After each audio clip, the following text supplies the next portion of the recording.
Good morning and welcome to NASA headquarters. I'm NASA Press Secretary Jackie McGinnis, and thank you for joining us to announce who NASA will work with to develop a human landing system for the agency's Artemis 5 mission to the moon.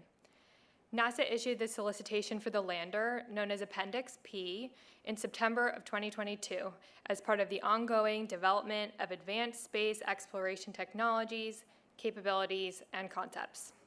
We're joined today by NASA Administrator Bill Nelson, Jim Free, Associate Administrator for the Exploration Systems Development Mission Directorate, Lisa Watson-Morgan, Program Manager for NASA's Human Landing System, and we'll also hear from a company representative before answering your questions. But first, I'll hand it over to Administrator Nelson.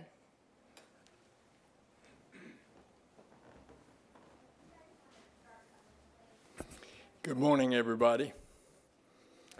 Just over 2 years ago, NASA announced that SpaceX would build a human landing system to deliver the first astronauts to the lunar surface. It's been a half century since we were there. We held a robust competition for the first landing, and SpaceX is making good progress. We have big goals for our Artemis program. About a mission a year to the lunar surface for stays for our astronauts up to 30 days. And today's announcement is about maintaining that cadence.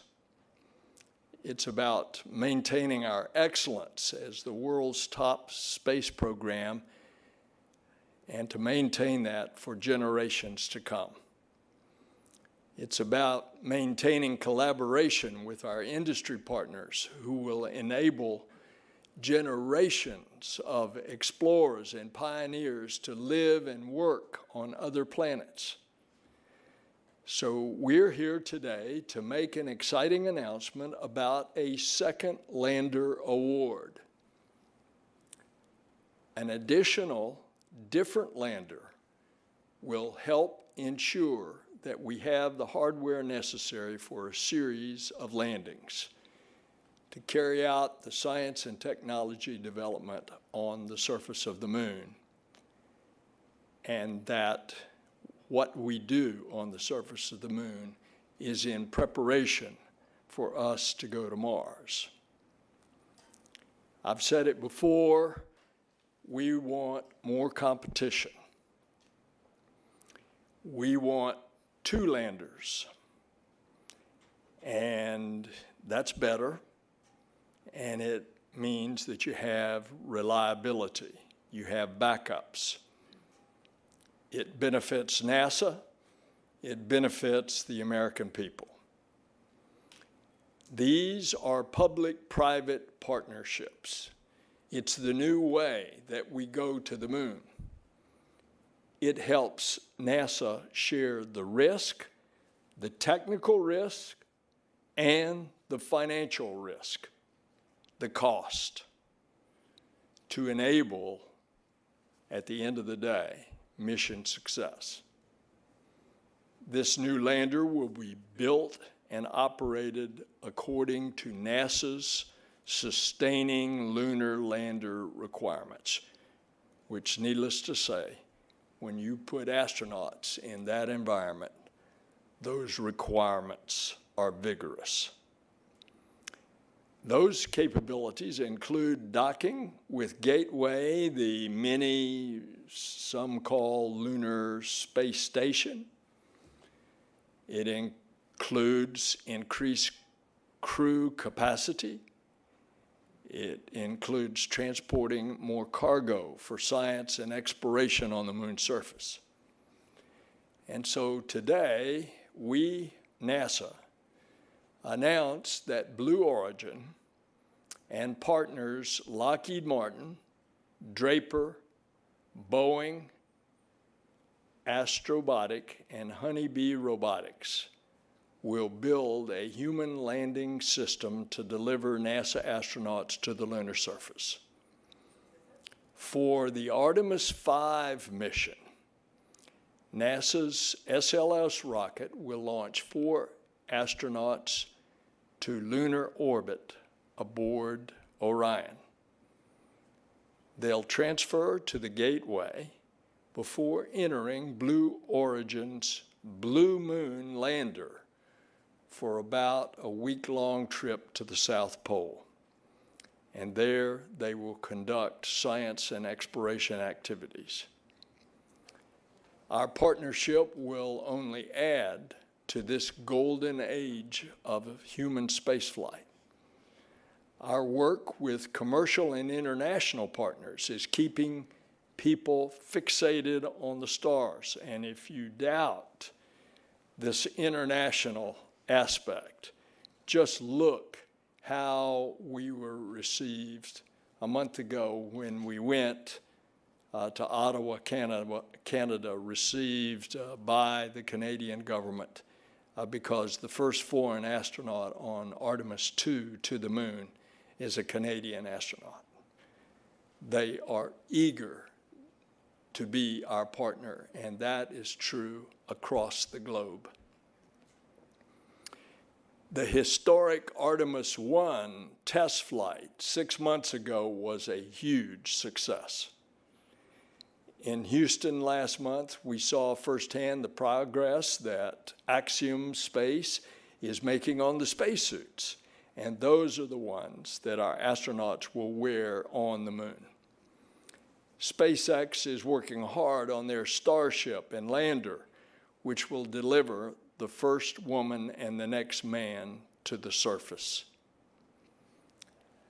I've asked, and I still ask Jim Free every day how we are doing on the schedule for Artemis 2, and he assures me that we are on track for the fall of 2024. And with today's announcement, we are making an additional investment in the infrastructure that will pave the way to land the first humans on Mars. It's an incredible moment in spaceflight history. It's been 61 years since President Kennedy's words reverberated through Rice Stadium and made their way into the history books. Now, we know the first part. Quote, "We go to the moon in this decade and do other things, not because they are easy, but because they are hard." But he continued, "Because that goal will serve to organize and measure the best of our energies and skills, because that challenge is one that we are willing to accept, one we are unwilling to postpone, and one in which we intend to win." Our shared ambitions now are no less lofty than when President Kennedy dared a generation of dreamers to journey to the moon. And so today, in this golden era of exploration, the Artemis generation, NASA chooses to return to the moon together with our commercial partners, with our international partners. And together, our work will pave the way for astronauts to one day venture to Mars. Jackie.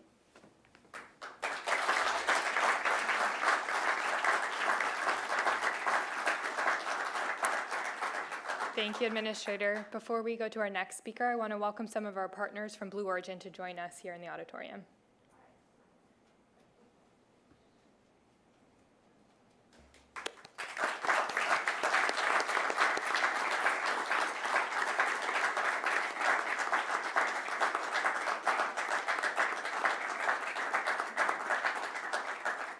And next we'll hear from Jim Free.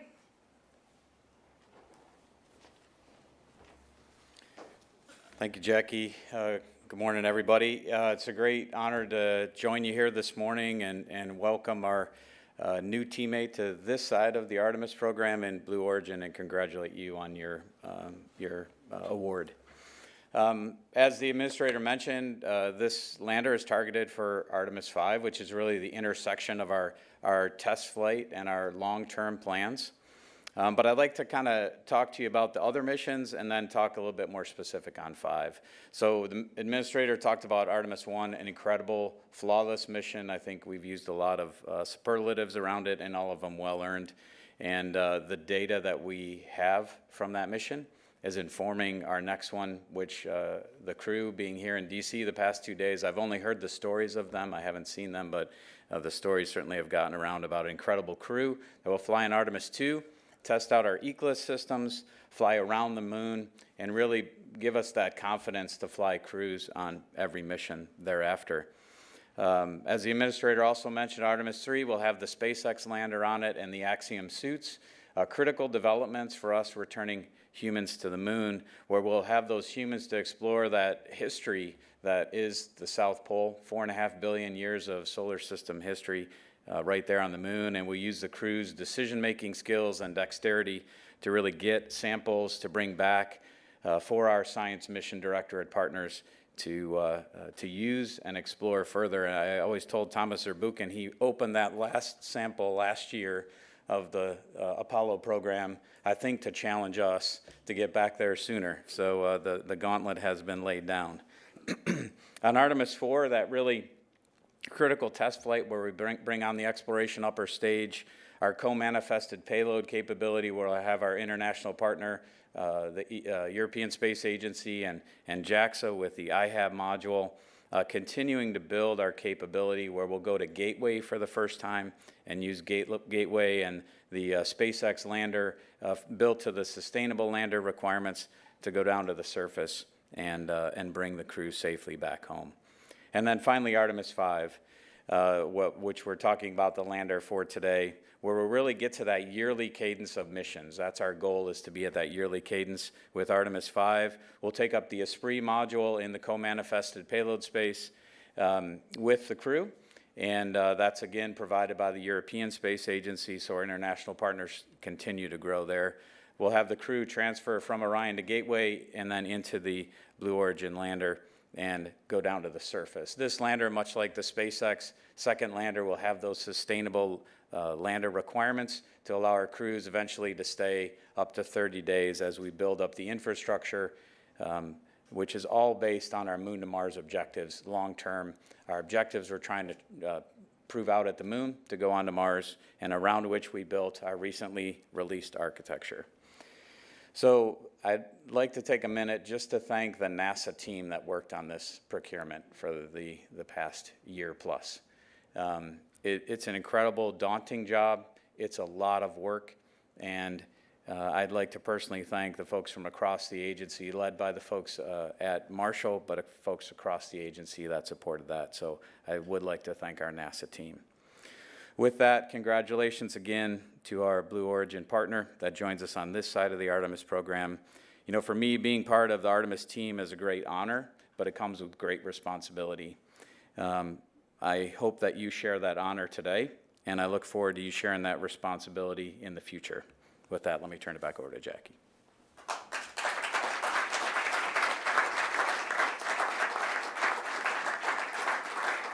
Thanks, Jim. Now we'll hear from Lisa Watson-Morgan.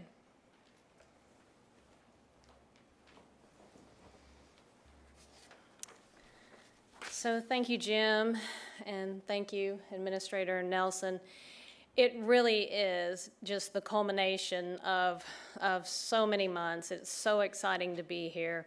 So much work, you know, with all of our cross-program entities with Orion and SLS and the ground system at KSC, Gateway, suits. It's really a pleasure to be here and to really see us take this next step.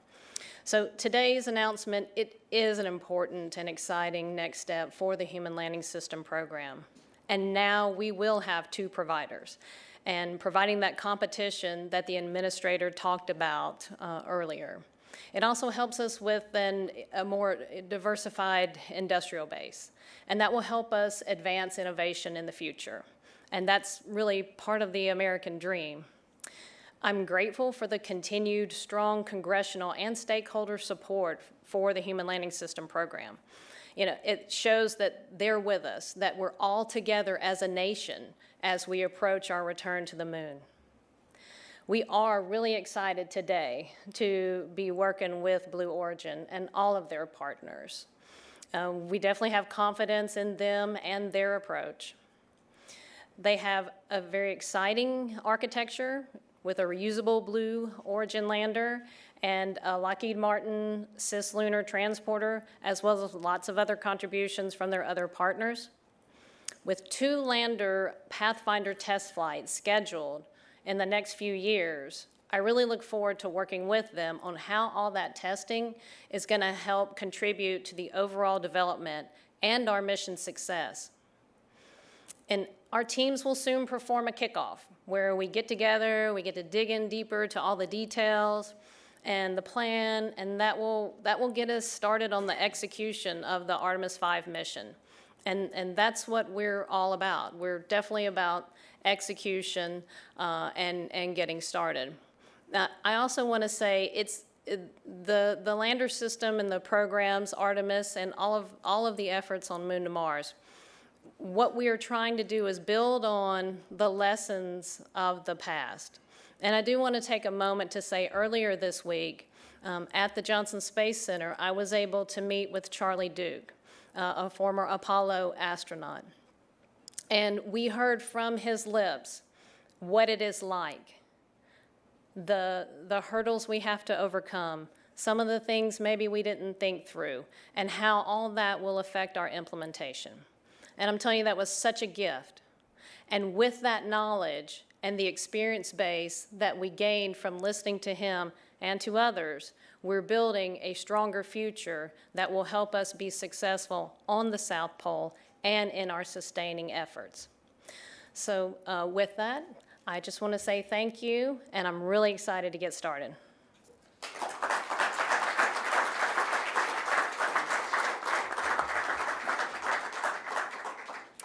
Thanks, Lisa. Next, we'll hear from John Caloris, Blue Origin's Vice President for Lunar Transportation, who will be overseeing lander development and is joining us virtually. John? Good morning, everyone. Thank you again for this incredible opportunity. On behalf of Blue Origin and the national team, I want to thank NASA personally. We're very honored and humbled to be part of this incredible experience. We're looking forward to participating on Artemis 5, and we're looking forward to working together. This national team has been working together for a number of years, and we're really maturing our efforts now, and we're very excited about the Appendix P effort. The Blue Origin Blue Moon lunar lander is configured in 2 configurations. The first configuration is a crew configuration that will be able to land 4 astronauts anywhere on the surface of the moon, day or night. That'll be the first mission that we fly as part of Artemis 5. This vehicle can be configured for a cargo landing mission able to carry up to 20 metric tons in a round trip reusable configuration, or 30 metric tons to surface to form the foundation of habitats and other permanent infrastructure. As part of the national team, we're very fortunate to have Lockheed Martin, who's building the cislunar transporter. The cislunar transporter will provide refueling services from low Earth orbit to NRHO and the parking orbit of where our lander is located. Along with the team is Draper, who will be doing GNC, navigation, and also our training and simulation. We've also brought new members to the national team, Astrobotic, who will be doing our cargo accommodations, Honeybee Robotics, who will be doing our cargo offloading capability, and Boeing, who will be doing our docking systems. So once again, thank you very much. We've been working very hard for this day, and we're looking forward to working together. And we want to also give thanks for the incredible effort during Appendix H, and how Appendix N and working together with NASA was able to get all the competitors together and ready for Appendix P. Thank you. Thanks, John.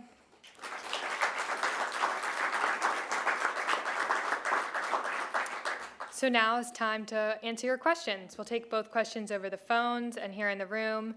If you'd like to ask a question on the phone, just a reminder to please press *1 to get into the queue. First up, we have a question in the room from Joey Roulette with Reuters.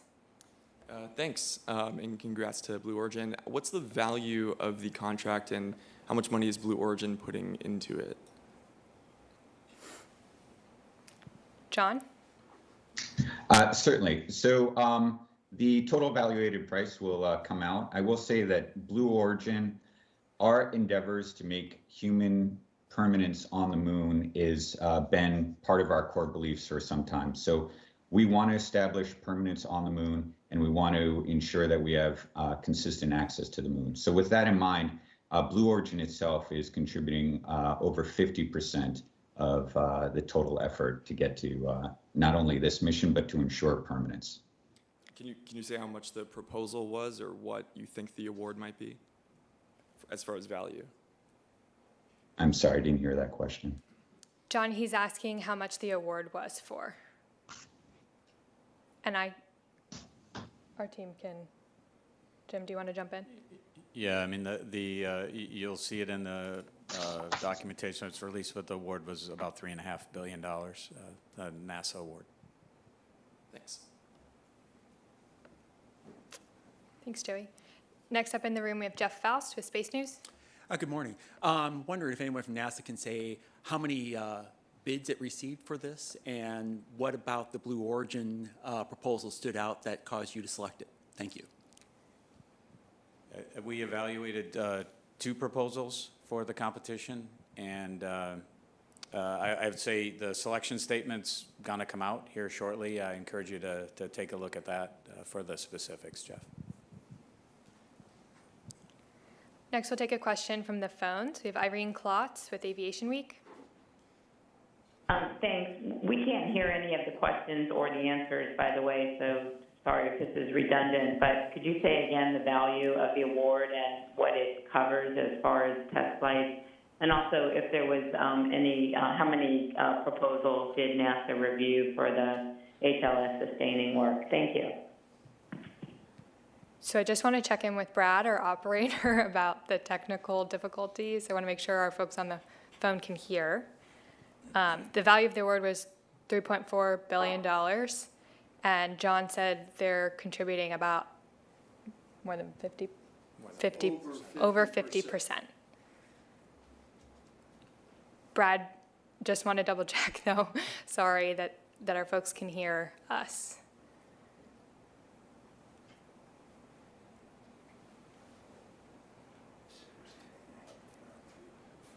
Okay. Next, we'll take a question from the room. Michael Sheets with CNBC. Thank you very much.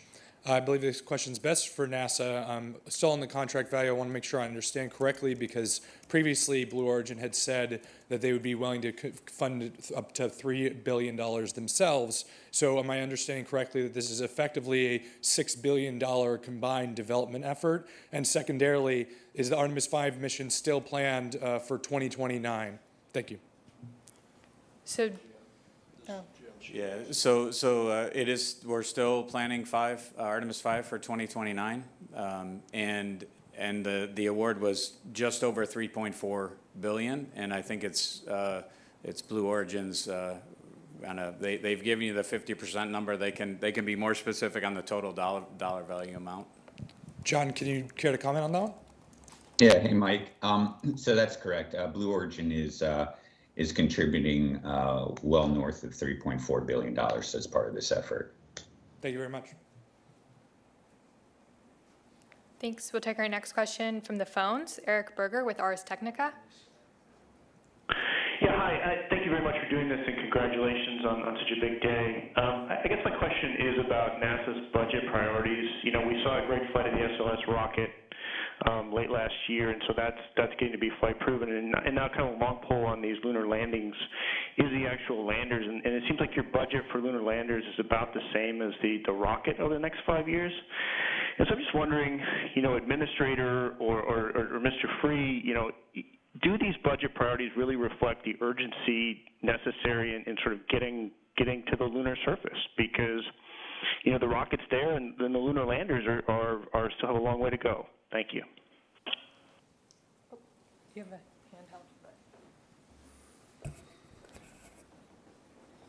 Both the Congress and the Office of Management and Budget have been very generous with us in making sure that we have the landers and that we have 2 landers.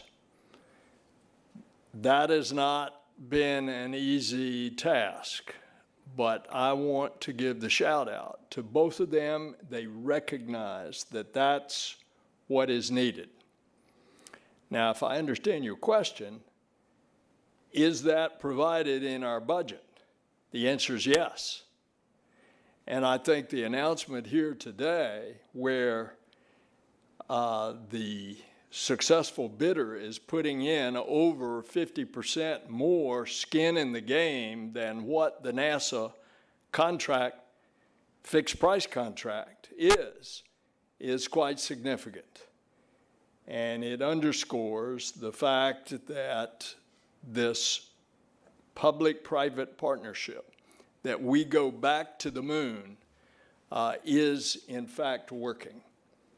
It's worked in the first instance, as I said at the outset of my remarks, with SpaceX. And they likewise put in a lot of skin in the game. And that mission for the first lander is proceeding on schedule. And likewise, in the announcement of this award today, you're seeing a similar situation that would clearly indicate the wisdom of this public-private partnership. Thank you. Take our next question from here in the room. Thank you. I'm Rokuda for Japanese National Newspaper Asahi Shimbun. I was wondering if you could provide the test schedule for Blue Moon. When and how do you plan to test it? Thank you. You got the question. For John, would you mind elaborating on the testing schedule for the lander? Sure. Thanks for the question. So working backwards, if you will, before the first crew landing occurs, we will be landing a exact copy of that lander prior to that, 1 year prior. So we'll be testing out full lander systems and the full architecture prior to any astronauts entering the vehicle. And that will be roughly 1 year prior. Before that, we have a number of test launches and landings that we'll be releasing here soon. But as Lisa made reference, we do have our Blue Moon Mark 1 landers that we are currently posting flight hardware for. You may have seen it on social media. And the team's very excited about working those to prove technologies for these future landers before crew members even step inside. Thanks, John. We'll take our next question from the phones. We have Alicia Sowers from Mashable. Hi, thank you. This is a question for Mr. Kalors. Hopefully I will be able to hear his answer. There have been 3 straight landing failures with the Beret sheet and the Chandrayaan and now iSpace missions. All previous private landers that I'm aware of have failed, and that's not a great track record. So what makes you confident that you can achieve this, especially when there are humans involved? Thank you. Yes, thanks for the question. Can you hear me okay? We can hear you. Yes, I can hear you now. Thank you. Oh, great. Okay, so as I made reference to, we will be actually landing a number of vehicles prior to crew actually landing on the moon utilizing our vehicles. So not only will we be testing the technologies in the lunar environment to ensure safety, but then those will migrate into these landers. We will also fly, as I mentioned, the complete version of the lunar lander in an uncrewed fashion 1 year prior to check out all systems. We'll then launch a new lander for crew members to go on board. I'd also like to mention that's one of the great things about the national team. Blue Origin has been working these landers for a number of years. Lockheed Martin brings extensive experience on landers as well as their work on Orion. Draper, Astrobotic, and Honeybee are fantastic partners, and they're part of CLPS Awards. Boeing as well, with their experience on ISS and what they bring to the team. It's kind of like a perfect blending of what we're trying to do of lessons learned so we don't repeat those lessons again. Hey, and Jackie, can I add something to that, please? Yeah, and I also want to add that there's also the NASA Insight and the experience base that I mentioned in some of my earlier comments. And we're working towards human rating requirements. And, you know, as you saw from the Artemis 1 launch, we fully understand those. So working together collectively, we can bring the best from the government side and our years of experience with their experience, and we do believe it will be successful. Thank you very much. We'll take our next question from the phones. We have Christopher Quicknose with Astronomy Magazine. Yes, thank you. Can you hear me okay? We can hear you. Okay, great. Thank you.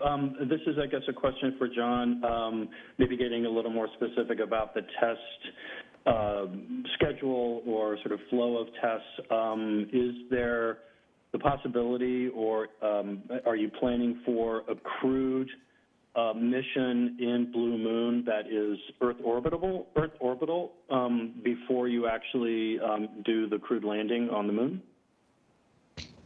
Thanks for your question. It's a great question. The first time that crew members will enter the lander will be when it's docked to Gateway.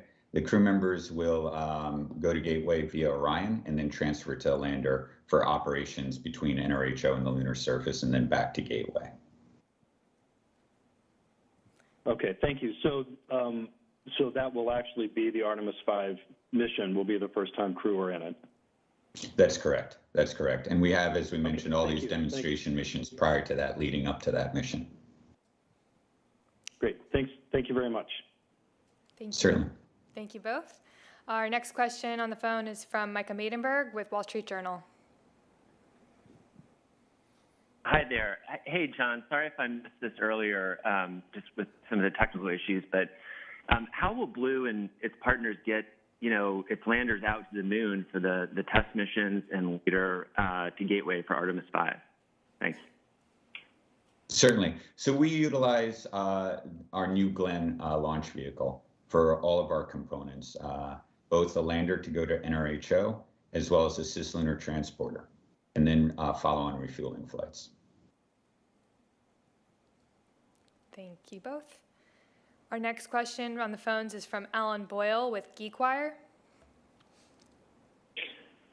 Thank you. I had a couple of questions maybe to fill in some of the gaps in my understanding. I think it was mentioned that there would be a couple of Pathfinder flights, and so there's the one that happens a year before the crewed flight. And I think previously Blue Origin had talked about how this was perhaps going to land in the vicinity of where the crewed landing might take place, and it might be possible to send some cargo that could be used during the crewed mission. So that's one issue that I wanted to find out, is whether that was still the plan. And then are there other Pathfinder flights that would be flown before that uncrewed lunar landing, or are you referring perhaps to a SpaceX Pathfinder flight, for example? Thank you. Yeah, thanks for the question, Alan. So, and this will come out as part of the award, but Blue Origin will be landing 2 landers prior to the Mark II lander that will demonstrate single string operations, avionics, BE-7, reaction control system, et cetera, to this right now south pole of the moon. Then after those 2 missions, we'll fly the first uncrewed mission as part of this award in Appendix P, and return that to NRHO. That goes, and that's worth noting, because right now that's above and beyond the Appendix P requirements of just landing. We actually are going to lift off and bring it back to NRHO, and then we'll launch a new lander that will then carry crew to the surface. Thank you. Our next question on the phones is from Bill Harwood with CBS News. Yeah, hi, thanks. John, can you give us any ballpark on the mass of the lander, the Mark II lander that's going to carry astronauts, just to give us a sense of that, and any dimensions you might have off the top of your head to ballpark it? And out of curiosity, what's going to happen to the unpiloted lander, the full-up lander that you test before the astronauts come? Is that simply discarded, or is it in some way, can it be used again? Thanks. Sure, great question, thanks. I'll work backwards. The first lander could be utilized again. We're right now using that as purely risk reduction so that our efforts are not dependent on that lander, but it could absolutely be utilized a second time. The lander is optimized for our 7-meter fairing of New Glenn. So we specifically optimized height and mass for New Glenn. And then mass will be part of the release when we get into that, because it depends, of course, on which mission and so forth. The important points, as you can see here in the graphic, because this is now a sustainable lander, the Appendix P requirements allowed us to look back at the original Appendix H and say, okay, if we want to emphasize robust, reliable, low-cost operations, how would we structure that lander? And it was an integrated lander. And as you can see here, it's an integrated lander that now allows crew access to the surface, not only rapid access to the surface, but then also scales for future efforts such as a lunar terrain vehicle or habitats, where perhaps those could dock directly to the lander crew module and not require an EVA to transfer from the vehicle to one of these permanently in place assets. So that's why we're proud of this lander. And as you can see, it's an integrated lander so that the entire system can be reused and then land again in a different location in the moon. Thanks, John.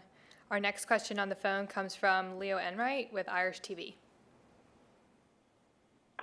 Thanks very much for doing this.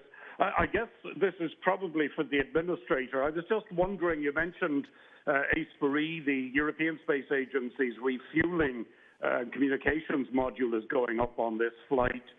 Do you envisage a European astronaut going on this mission? And do you envisage that European astronaut walking on the moon?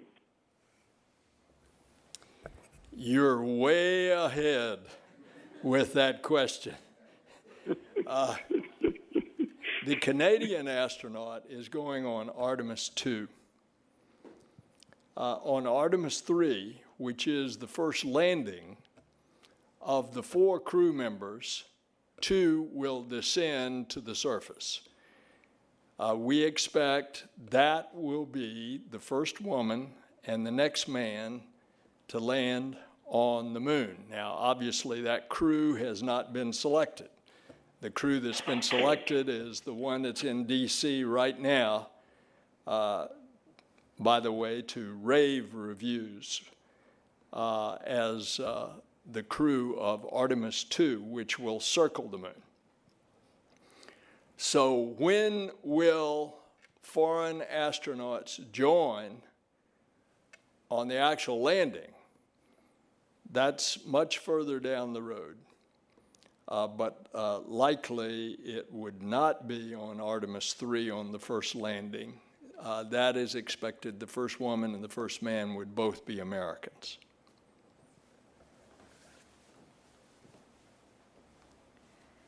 Thank you. Our next question on the phones is from David Denault with About Space Today. Good morning. My question deals with the Gateway, and to help people understand this, and John, I think you made that kind of clear on your lander, that these could be reusable, unlike the LEM, which would separate and leave a portion on the ground. So the question here is, how do you get, are you going to use your Glenn rocket to get these landers to Gateway on a regular basis? So people understand that if it could be reusable, how do we refuel, for example?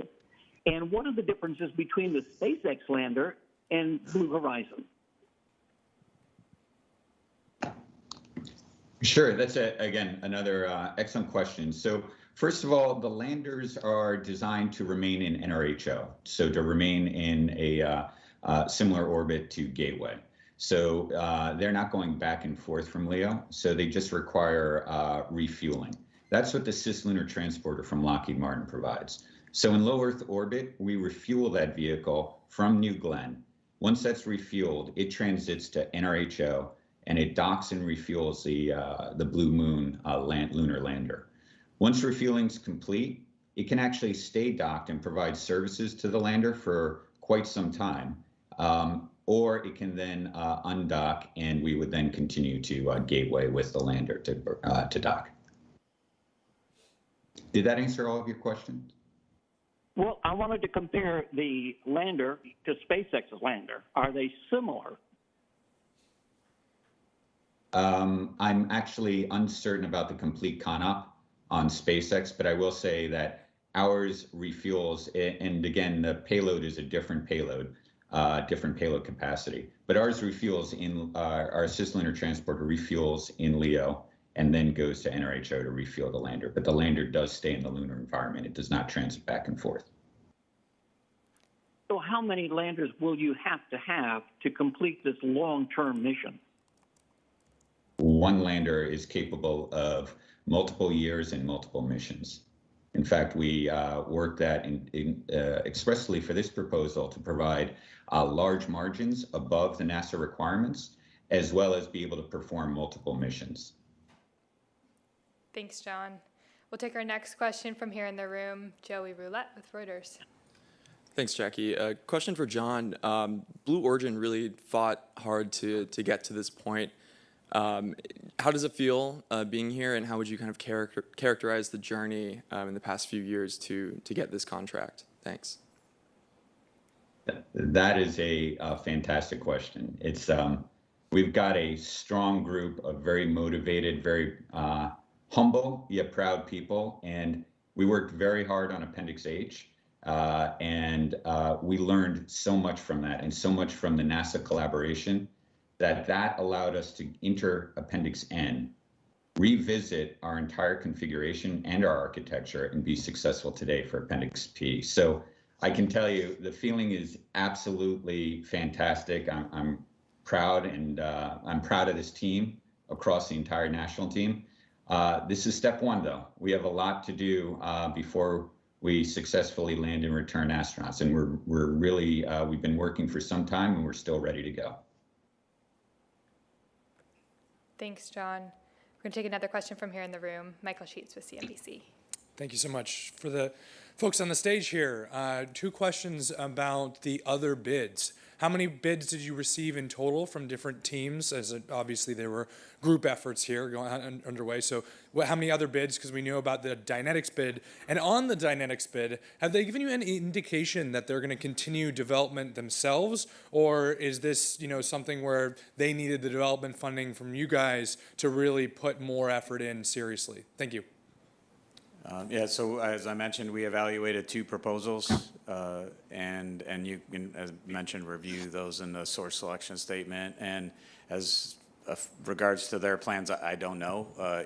These notified both folks yesterday afternoon, so I wouldn't know their future plans. Thanks, Jim. Our next question on the phones is from Ken Chang with the New York Times. Ken?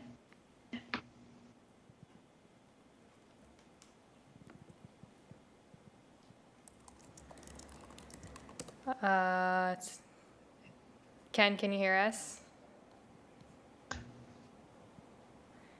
If not, our next one on the phone is David Curley with Discovery Channel. Unless we lost the phones.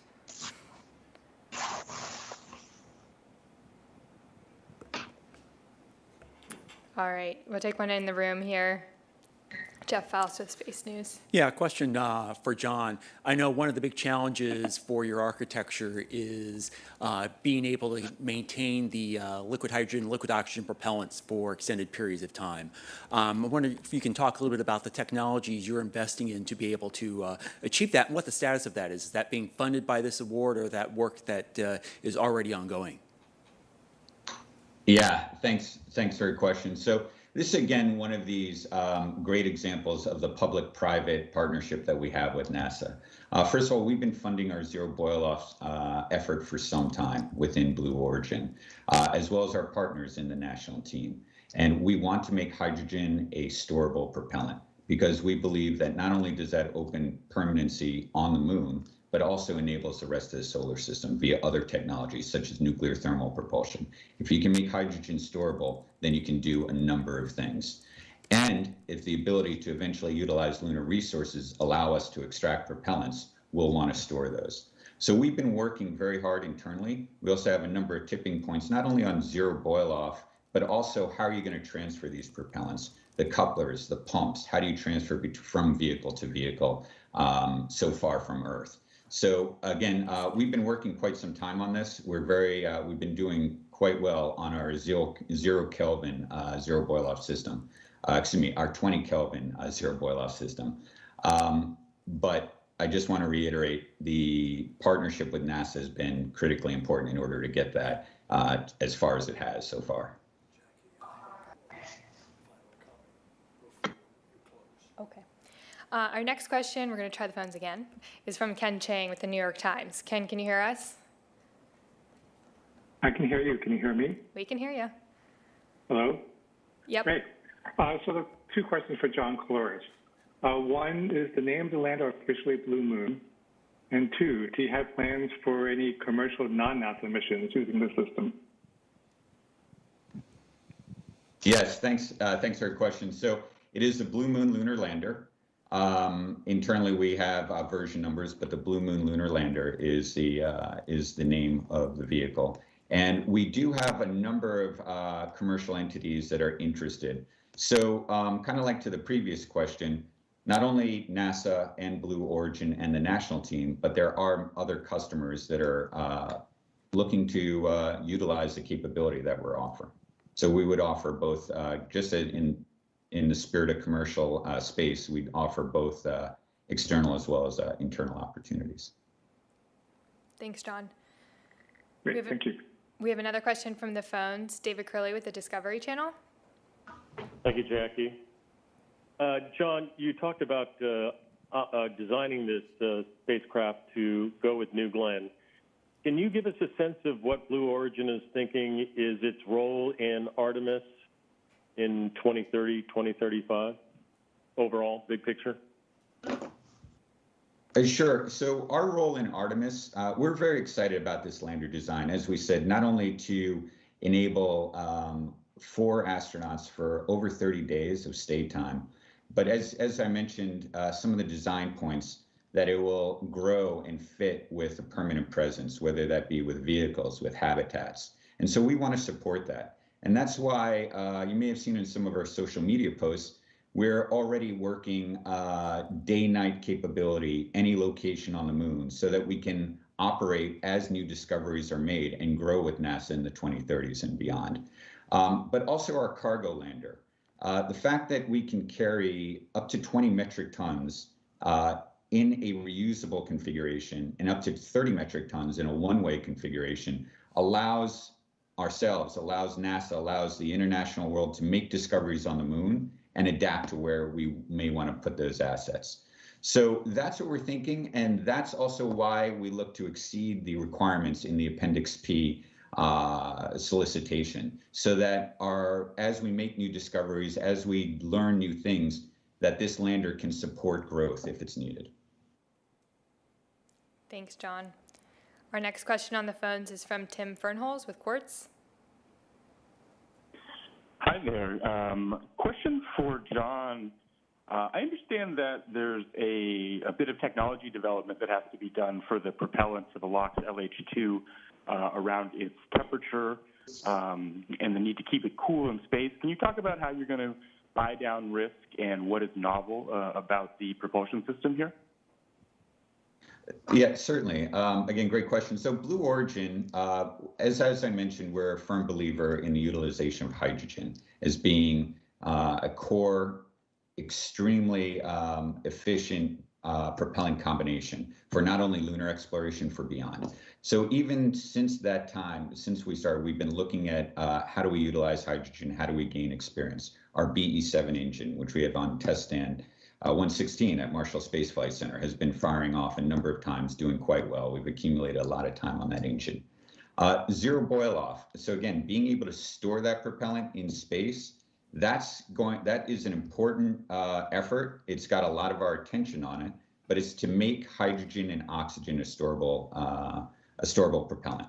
And so we're working, we're building cryo coolers right now. I don't want to go too much into technology, but we are building that hardware. We're building hardware specifically for the high RPMs that are required in order to keep these propellants stored permanently. And that's what we've been testing, not only on the ground, but then we'll be working with with our NASA partnership on their test stands, and then continue testing on orbit. Thanks, John. Our next question on the phone comes from Stephen Clark with Spaceflight Now. Thank you. I think a couple of questions for John, if I could. If you could pull up the artist illustration and kind of walk us through the different elements of the lander from top to bottom. And earlier someone asked about the height of the lander from landing legs to the top. If you have that number available, that would be great. If you could walk through that for us, please. Thanks. Sure. So as I mentioned, maybe if you can bring the graphic up, the lander itself is designed to fit in the 7-meter diameter fairing of New Glenn. It's 16 meters tall, and its dry mass is 16 metric tons.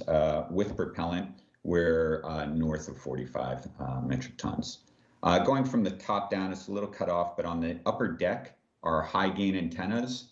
We actually exceed NASA requirements for high gain communications coverage to not only to Earth, but via relay services. Working from top to bottom, the large tank is our liquid hydrogen tank that's behind those, the two panels that you see there. Those are thermal radiators. On the back side of the vehicle facing the sun is the solar array. Right below that is our liquid oxygen tank. And then right below that is the crew module that's capable of carrying 4 crew members with an airlock and with immediate surface access. You can see to the left of the 2 large windows there is the docking adapter, and that's the docking adapter that can be utilized for would be used for gateway operations. Thanks, John. Our next question on the phones is from Zach Aubert with the Launchpad News. Yes, thank you, Zach Albert, TLB Network Launchpad News. First, congratulations to Blue Origin. For John, can Blue Moon go directly from LEO to NRHO and then land crew on the moon in one go, or will it require refueling from a tug before the first landing? And how much lead time does Blue need to be able to build a Blue Moon lander to be ready for another mission? And then for NASA, following Artemis 5, how are you going to select which lander is selected for each mission? Are we thinking a rotational system, or what are the thoughts there? Thank you. John, do you want to start? Sure. So, yeah, starting off, the Blue Moon lander is capable of going from LEO to NRHO. However, it would then have to be refueled again to go from NRHO to the surface of the moon. And the reason for that is we don't want to carry all that additional structure and mass that's required to do that entire trip. It's not part of the requirement, especially since we're leaving the lander in NRHO in the proximity of the moon. Your second question, I'm sorry, I can't recall right now. Oh, how long lead time for the lander? Right now, we are building test components of our tanks, and we fully expect to meet the NASA schedule for both vehicles. So both the first uncrewed demonstration Blue Moon lander, and then the crewed the crewed lunar lander. Thanks, John. Jim, do you want to say something? Yeah, and so our acquisition planning for Artemis 6 and out is just getting underway. Obviously, we'll take advantage of technologies and systems that have already been developed, but we're just at the forefront of for Artemis 6 and beyond. Thank you. And we have a question on the phones from Ken Kramer with Space Up Close. Thank you. Thanks for doing this. Let me ask the NASA folks a question. Can you talk about the Artemis 3 and Artemis 4 missions a little more? How long will each of those be, since Artemis 5 is going to be for 30 days? And do you plan on landing all of these at the same site, or will they be different landing sites at the South Pole? Thanks. So mission durations for 3, 4, and 5, actually those probably be short duration. The 3 and 4 definitely be short duration missions. I expect 5 will probably be as well. But of course, we're looking at each of those missions as we go along. As to where we'll land them, we announced last year the 13 landing regions that we're looking at for 3. We'll look mission by mission of where we want to go with science as our highest priority. So right now we're focused on where we're going to land that final landing site within one of those landing regions. For 3 right now is in the evaluation process, and the science team has ideas of where they'd like to go at the poles for future missions beyond that, but right now we're just focused on selecting for 3. Thanks. I think we'll try and take one more. Our last question is from Bill Harwood with CBS News. Hey, thanks a lot for coming back to me. Just a real quick one for John. You know, as someone who's covered space for a number of years, I mean, things do break. I mean, can you talk about what capability astronauts might have to make repairs on this vehicle in lunar orbit? I mean, you know, I assume you've got systems that are replaceable or could be repaired, but if you're going to use it long term, obviously you have to have some way to do maintenance. I'm just wondering if you can talk about that in general terms. Thanks. Yeah, great question. And that's one of the key factors that went into our design, to build for maintainability, to build for reuse, and to build for that robustness, especially as we learn new lessons. So first of all, the NASA requirements are great. Lisa made reference to the design and construction standards. What we have to do to support astronauts on this vehicle is very helpful in guiding a lot of this. But then there are things such as line replaceable units. Are they in easy access? Are they within the pressurized or unpressurized volume? There's, without getting into too much, but like robotic inspection of engines and that kind of thing. So that's what we'll be working through during this process. We already have some ideas on that. And as we go into our preliminary design review and our critical design review, that will not only be an important aspect, but we will utilize that very first uncrewed lander to test some of that, to see what we can do from the ground before we even bring an astronaut in the loop. And that's just for things like line replaceable units. Within the vehicle itself, there's levels of redundancy. There's also the ability for the vehicle itself to fault detect, isolate, and recover from any faults. And then the ability from the ground to also update any faults. Thanks, John. That's unfortunately all we have time for today. I'd like to hand it over to Administrator Nelson to close this out. So let's put all this discussion in context. We're going back to the moon in order for us to go to Mars and beyond. That's what Colonel Pam Melroy and Colonel Bob Cabana have been explaining in a detailed Moon to Mars architecture. This is a major part of it. We go to the moon, and it is hard, but when we go to Mars, it's going to be harder. So we go to the moon to learn, to live, to invent, to create all these things to be successful on the moon, to go to Mars.